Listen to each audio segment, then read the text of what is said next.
Hello students, ਮੈਂ Taruna Varmi science mistress government girls senior secondary school model town Patiala ਤੋਂ ਫਿਰ ਦੁਬਾਰਾ ਤੁਹਾਡੇ ਨਾਲ preparation of exams class 10th ਦਾ ਪਾਰਟ ਨੰਬਰ 3 ਲੈ ਕੇ ਆਈ ਹਾਂ। ਆਪਾਂ ਇਸ ਦੇ ਵਿੱਚ ਪਹਿਲਾਂ ਜਿਹੜੇ 2 ਪਾਰਟਸ ਹੈਗੇ ਆ, ਆਪਾਂ ਛੋਟੇ ਛੋਟੇ ਕੁਐਸਚਨ ਕਰਨੇ ਸ਼ੁਰੂ ਕੀਤੇ ਸੀਗੇ ਔਰ ਇਸ ਦੇ ਜਿਹੜੀਆਂ ਕਿਰਿਆਵਾਂ ਹੈ ਉਹਦੀਆਂ ਕਿੰਨੇ ਪ੍ਰਕਾਰ ਹੈ, ਉਹਦੇ ਐਗਜ਼ਾਮਪਲਸ ਵਗੈਰਾ ਕੀਤੇ ਸੀ। ਹੁਣ ਆਪਾਂ ਇਸ ਦੇ ਵਿੱਚ ਜਿਹੜੀ ਰਿਵੀਜ਼ਨ ਕਰਨੀ ਹੈ ਵੀ ਆਕਸੀਕਰਨ ਅਤੇ ਲਘੂਕਰਨ। ਆਕਸੀਕਰਨ ਅਤੇ ਲਘੂਕਰਨ ਕੀ ਚੀਜ਼ ਹੁੰਦੀ ਹੈ, ਇਹ ਆਪਾਂ ਪਹਿਲਾਂ ਕਰਨੀ ਹੈ। ਹੁਣ ਤੁਹਾਡੀ ਕਿਤਾਬ ਦੇ ਵਿੱਚ ਹੀ ਪੇਜ ਨੰਬਰ 13 ਦੇ ਉੱਤੇ ਦਿੱਤਾ ਹੋਇਆ ਵੀ ਜੇਕਰ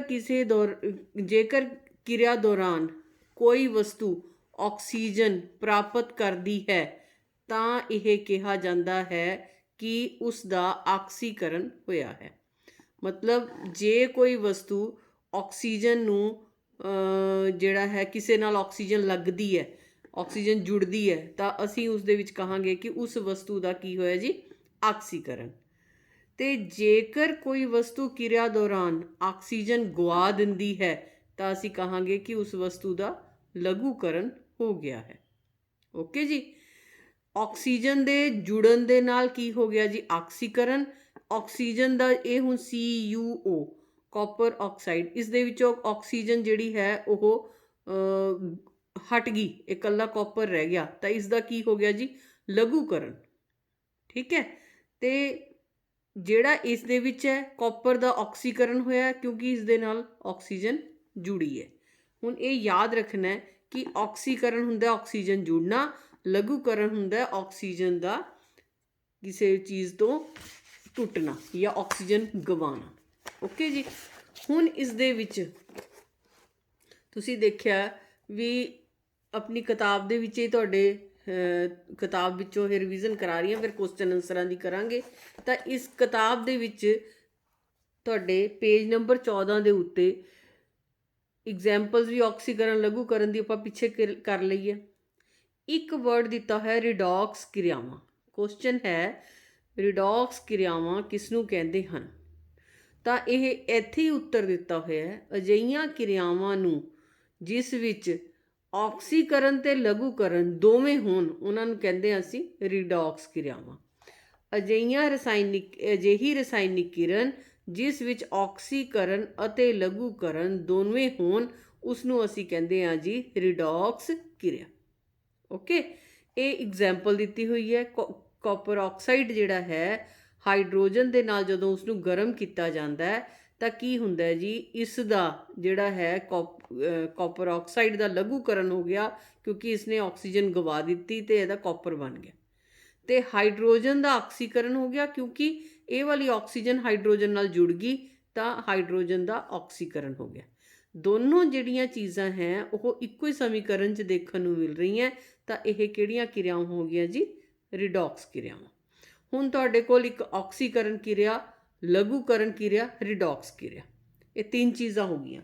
ਹੁਣ ਜੇ ਤੁਹਾਨੂੰ ਕਿਹਾ ਜਾਵੇ ਕਿ ਆਕਸੀਕਰਨ ਕਿਰਿਆ ਕੀ ਹੁੰਦੀ ਹੈ ਅਤੇ ਉਸ ਦੀਆਂ ਉਦਾਹਰਨਾਂ ਦੇਵੋ ਤਾਂ ਤੁਹਾਡੇ ਕੋਲ ਉਹ ਵੀ ਹੈ। ਜੇ ਤੁਹਾਨੂੰ ਕਿਹਾ ਜਾਵੇ ਵੀ ਲਘੂਕਰਨ ਕਿਰਿਆ ਕੀ ਹੁੰਦੀ ਹੈ ਉਹਦੀ ਉਦਾਹਰਨ ਦਿਓ ਤਾਂ ਉਹ ਵੀ ਤੁਹਾਡੇ ਕੋਲ ਹੈ। ਇਹ ਤੁਹਾਨੂੰ ਪੂਰੀਆਂ ਆਉਣੀਆਂ ਚਾਹੀਦੀਆਂ ਉਦਾਹਰਨਾਂ ਸਮੀਕਰਨਾਂ ਦੇ ਨਾਲ। ਠੀਕ ਹੈ। ਅਤੇ ਉਸ ਤੋਂ ਬਾਅਦ ਇੱਕ ਇਸ ਦੇ ਵਿੱਚ ਕੁਐਸਚਨ ਹੋਰ ਹੈ ਖੋਰਨ, ਵੀ ਖੋਰਨ ਜਿਹੜਾ ਹੈ ਉਹ ਕੀ ਹੁੰਦਾ ਹੈ।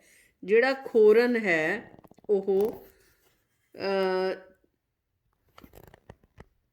ਆਪਣਾ ਜਿਵੇਂ ਤੁਸੀਂ ਲੋਹਾ ਤੁਸੀਂ ਦੇਖ ਲਓ ਵੀ ਲੋਹਾ ਹੈ, ਲੋਹੇ ਨੂੰ ਜਦੋਂ ਜੰਗ ਲੱਗ ਜਾਂਦੀ ਹੈ, ਠੀਕ ਹੈ, ਲੋਹੇ ਨੂੰ ਜੰਗ ਲੱਗ ਜਾਂਦੀ ਹੈ ਤਾਂ ਅਸੀਂ ਕਹਿੰਦੇ ਹਾਂ ਜੀ ਖੋਰਨ ਹੋ ਗਿਆ ਉਸਦਾ। ਅਤੇ ਕੀ ਤੁਸੀਂ ਰੋਜ਼ਾਨਾ ਜੀਵਨ ਵਿੱਚ ਆਕਸੀਕਰਨ ਕਿਰਿਆਵਾਂ ਦਾ ਪ੍ਰਭਾਵ ਅਨੁਭਵ ਕੀਤਾ ਹੈ? ਤੁਹਾਡੇ ਬੁੱਕ ਦੇ ਵਿੱਚ ਇਹ ਚੀਜ਼ ਹੈ, ਕੀ ਤੁਸੀਂ ਰੋਜ਼ਾਨਾ ਜੀਵਨ ਵਿੱਚ ਆਕਸੀਕਰਨ ਕਿਰਿਆਵਾਂ ਦਾ ਪ੍ਰਭਾਵ ਅਨੁਭਵ ਕੀਤਾ ਹੈ? ਉਹਦੇ ਵਿੱਚ ਇਹ ਚੀਜ਼ ਆਉਂਦੀ ਹੈ ਖੋਰਨ। ਆਕਸੀਕਰਨ ਹੀ ਹੈ ਇੱਕ ਤਰ੍ਹਾਂ ਜਿਹੜਾ ਖੋਰਨ ਹੈ ਉਹ ਕੀ ਚੀਜ਼ ਹੈ, ਜਦੋਂ ਕੋਈ ਧਾਤ ਹੈ, ਜਦੋਂ ਉਹ ਆਕਸੀਜਨ ਦੇ ਨਾਲ ਜਦੋਂ ਕਿਰਿਆ ਹੁੰਦੀ ਹੈ ਤਾਂ ਉਹ ਆਕਸਾਈਡ ਬਣ ਜਾਂਦੀ ਹੈ, ਆਕਸੀਜਨ ਉਹਦੇ ਨਾਲ ਜੁੜ ਜਾਂਦੀ ਹੈ, ਤਾਂ ਉਸ ਨੂੰ ਅਸੀਂ ਕਹਿੰਦੇ ਹਾਂ ਜੀ ਜੰਗ ਲੱਗਣਾ।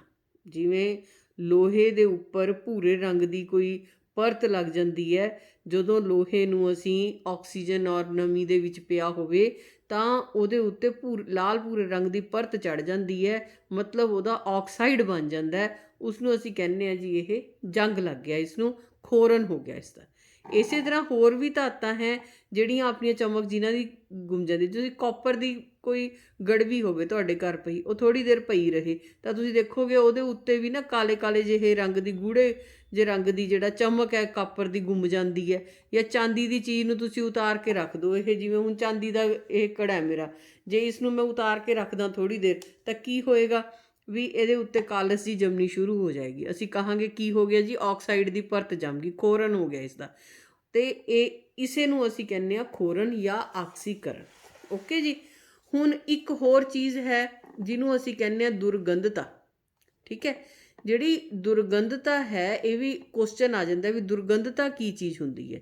ਦੁਰਗੰਧਤਾ ਕੀ ਚੀਜ਼ ਹੈ ਵੀ ਜਦੋਂ ਚਰਬੀ ਅਤੇ ਤੇਲਾਂ ਦਾ ਆਕਸੀਕਰਨ ਹੁੰਦਾ ਹੈ। ਹੁਣ ਵਰਡ ਆਕਸੀਕਰਨ ਫੇਰ ਆ ਗਿਆ, ਜਦੋਂ ਚਰਬੀ ਅਤੇ ਤੇਲਾਂ ਦਾ ਆਕਸੀਕਰਨ ਹੋ ਜਾਂਦਾ ਹੈ ਤਾਂ ਉਹ ਦੁਰਗੰਧ ਦੇਣ ਲੱਗ ਪੈਂਦੇ ਹਨ। ਠੀਕ ਹੈ, ਉਹਨਾਂ ਵਿੱਚੋਂ ਸਮੈਲ ਆਉਣੀ ਸ਼ੁਰੂ ਹੋ ਜਾਂਦੀ ਹੈ, ਉਸ ਨੂੰ ਅਸੀਂ ਕਹਿੰਦੇ ਹਾਂ ਜੀ ਦੁਰਗੰਧਤਾ। ਚਰਬੀ ਜਾਂ ਤੇਲ ਯੁਕਤ ਜਿਹੜੇ ਤਲੇ ਹੋਏ ਪਦਾਰਥ ਹੈ ਤਾਂ ਉਹਨਾਂ ਨੂੰ ਉਹਦਾ ਆਕਸੀਕਰਨ ਰੋਕਣ ਲਈ ਅਸੀਂ ਕੀ ਕਹਿੰਦੇ ਹਾਂ ਜੀ, ਚਿਪਸ ਵਗੈਰਾ ਜਾਂ ਚਿਪਸ ਦੇ ਜਿਹੜੇ ਲਿਫਾਫੇ ਹੈ ਥੈਲੇ ਆ ਉਸ 'ਚੋਂ ਅਸੀਂ ਕੀ ਆਕਸੀਕਰਨ ਕਿਵੇਂ ਰੋਕ ਸਕਦੇ ਹਾਂ, ਆਕਸੀਜਨ ਨੂੰ ਬਾਹਰ ਕੱਢ ਦਿਓ। ਜਿਹੜੀ ਚੀਜ਼ ਨੇ ਉਹਨਾਂ ਨਾਲ ਜੁੜਨਾ ਉਸ ਨੂੰ ਬਾਹਰ ਕੱਢਤਾ ਅਤੇ ਉਹਦੀ ਜਗ੍ਹਾ ਕਿਹੜੀ ਗੈਸ ਭਰ ਦਿੱਤੀ, ਨਾਈਟ੍ਰੋਜਨ ਗੈਸ। ਇੱਕ ਛੋਟਾ ਕੁਐਸਚਨ ਹੋਰ ਹੋ ਗਿਆ ਵੀ ਕਿਹੜੀ ਗੈਸ ਭਰੀ ਜਾਂਦੀ ਹੈ ਆਕਸੀਜਨ ਨੂੰ ਕੱਢ ਕੇ, ਤਾਂ ਤੁਸੀਂ ਕਹੋਗੇ ਜੀ ਨਾਈਟ੍ਰੋਜਨ ਗੈਸ ਭਰੀ ਜਾਂਦੀ ਹੈ।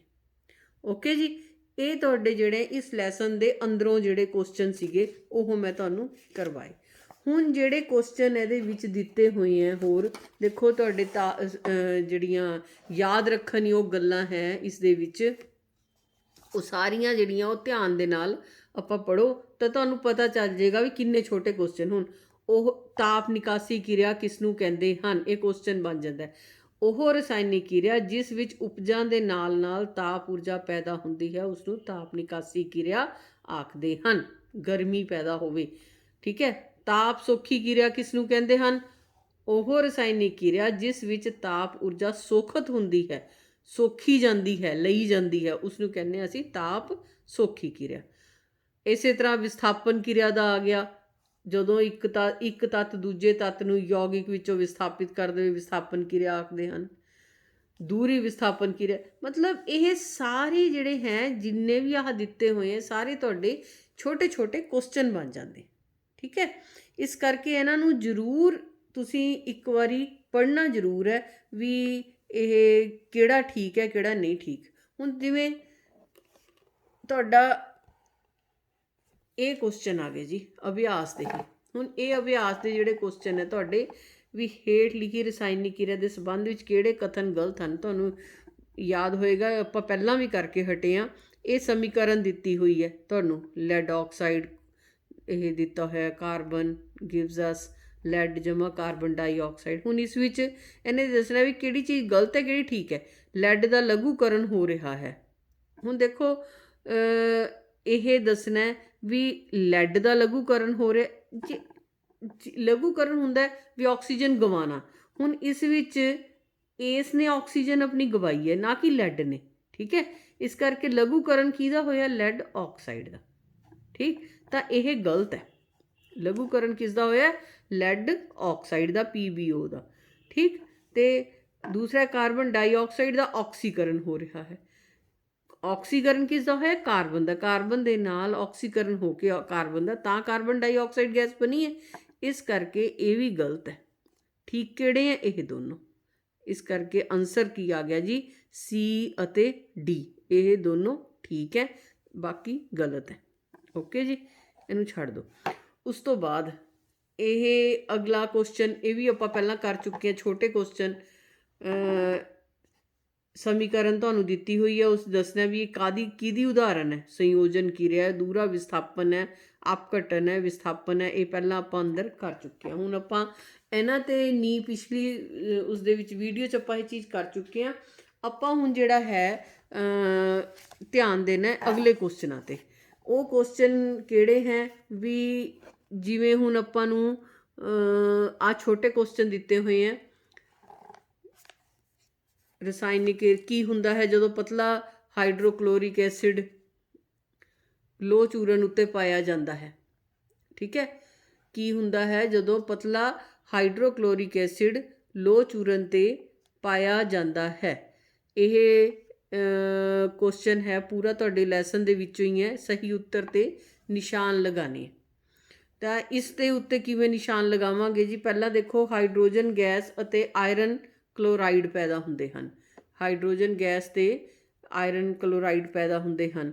ਇਹ ਉੱਤਰ ਵਿੱਚ ਕਿਹੜਾ? ਉਹ ਕਲੋਰੀਨ ਗੈਸ ਤੇ ਆਇਰਨ ਹਾਈਡਰੋਕਸਾਈਡ। ਇਹ ਦੱਸਣਾ ਵੀ ਜਿਹੜਾ ਪਤਲਾ ਹਾਈਡਰੋਕਲੋਰਿਕ ਐਸਿਡ ਹੈ ਉਸਦਾ ਲੋਹੇ ਦੇ ਨਾਲ Fe+HCl ਕੀ ਕਿਰਿਆ ਹੋਏਗੀ? ਤਾਂ ਕੀ ਹੋਏਗੀ ਜੀ? ਆਇਰਨ ਕਲੋਰਾਈਡ ਬਣ ਜਾਏਗਾ ਤੇ ਹਾਈਡਰੋਜਨ ਗੈਸ ਜਿਹੜੀ ਆ ਉਹ ਬਾਹਰ ਨਿਕਲ ਜਾਏਗੀ।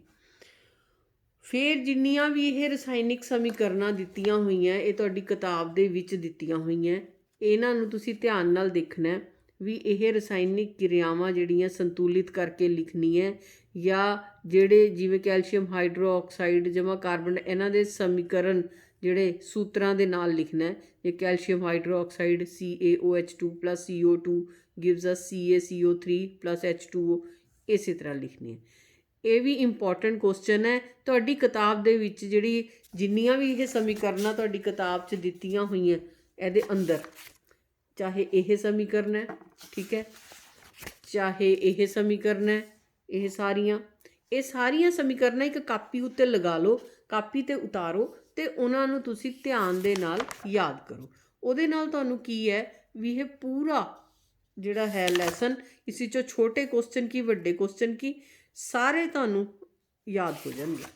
ਠੀਕ ਹੈ ਜੀ, ਮੇਰੇ ਖਿਆਲ 'ਚ ਇਹ ਲੈਸਨ ਤੁਹਾਡਾ ਇੱਥੇ ਕੰਪਲੀਟ ਹੋ ਜਾਂਦਾ।